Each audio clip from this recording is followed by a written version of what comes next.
Vaudreuil-Soulanges met le cap sur la relance économique et déjà plusieurs initiatives ont été lancées. Nous avons eu l'opportunité de discuter de la situation de l'emploi dans la région avec le président de la Chambre de commerce et d'industrie de Vaudreuil-Soulanges, Pierre-Jean Savard.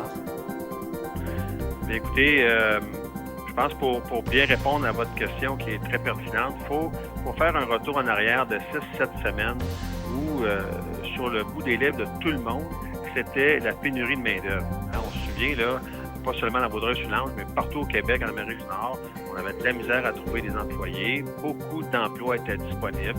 Il y en avait au-delà de 800 dans Vaudreuil-Soulanges de disponibles.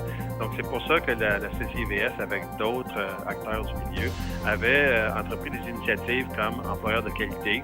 On se rappelle qu'il y a post-COVID, si je peux dire, il y avait 40 000 personnes à chaque jour qui quittaient le territoire pour aller travailler soit à Montréal, Valleyfield-Bourlamain, ainsi de suite. Donc, on voulait leur dire à ces gens-là que c'est pas nécessaire de faire 1h30 de voiture à tous les jours pour se trouver un emploi de qualité dans une entreprise de qualité.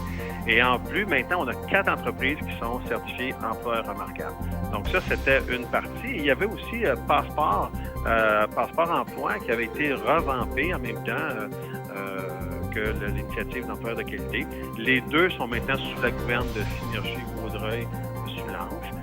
Donc, Passeport emploi, c'est quoi en gros? C'est beaucoup d'outils d'ARH pour les entreprises, mais aussi pour les gens pour déposer leur CV pour se faire voir.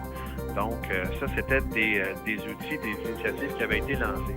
Bon, maintenant, avec ce qui se passe, je pense que depuis 2 semaines, puis ça, c'est vraiment une hypothèse, depuis des semaines, on parle d'achat local, de consommer dans sa région. Alors, je me demande si les gens vont avoir fait la réflexion, à savoir de travailler dans la région pour participer activement à la relance économique. C'est peut-être quelque chose qu'on va revoir ou qu'on va voir dans les prochaines semaines, parce que je pense que le mouvement là, de local est très, très fort et va même au-delà de juste acheter local. Bon, c'est sûr que on ne mettra pas des lunettes roses, là. C'est pas toutes les entreprises qui, malheureusement, vont pouvoir repartir. Je suis de tout cœur avec ces entrepreneurs-là qui, malheureusement, vont fermer. C'est pas facile. Mais j'ai bon espoir que ces gens-là qui vont perdre leur emploi vont en trouver d'autres rapidement quand l'économie va repartir à 100%.